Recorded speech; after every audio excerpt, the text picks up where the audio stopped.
Boomers are stuck in the past and they need to accept the times and technologies have changed, and we don't necessarily need to be continuing to adhere to laws that were made in the 1940s. Recently, Bernie Sanders introduced a bill to officially change the U.S. workweek from 40 hours to 32 hours, based off the fact that the 40-hour workweek was introduced back in 1940. And obviously, based off of the change in technology from 1940 to 2024, the average U.S. American worker is exponentially more efficient than they were. I mean, based off the existence of the internet alone, the average corporate worker in 2024 could probably get done what they did in at least half that time. And just like we've already proven that working from home is equally efficient and corporate won't listen to us, they have studies where they've implemented the 4-day work week in many companies, and they found it's actually helping and benefiting their employees. Shocker. So let's dive into it. And I vividly remember when a lot of these studies were in the news, because I remember talking about them with my boss one time when they were talking about office life, and they scoffed in my face as if this was like a crazy notion. I did later quit that company. It was a nightmare.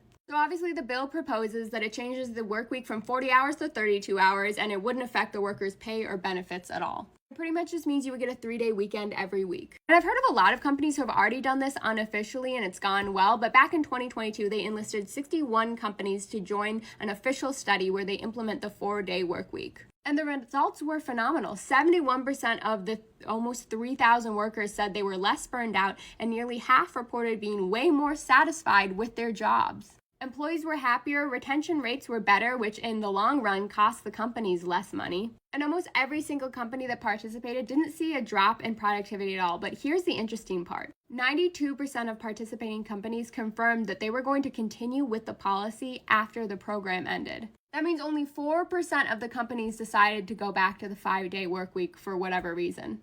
39% adopted the policies in full. They didn't change a thing. 39% changed, a few things here and there to the terms and condition. And 18% just decided they would continue to do it and try and make some more changes, because more than 4% of the companies did report that they had a couple issues with it. But I think it means a lot that they didn't necessarily say they were going to drop it. They thought that they could work through some of the kinks to make it successful. It reminds me a lot about how I do freelance work, so I kind of work whenever and it's just fine. But I used to work for a company that was asynchronous, so we would all just do our work whenever and schedule any meetings at hours we knew we would all be awake in the country. So usually between just like 12 and 3, and we never had any issues with it. Like, it's not only more than possible, but beneficial for the company, and y'all are just too stubborn to try and change your old ways.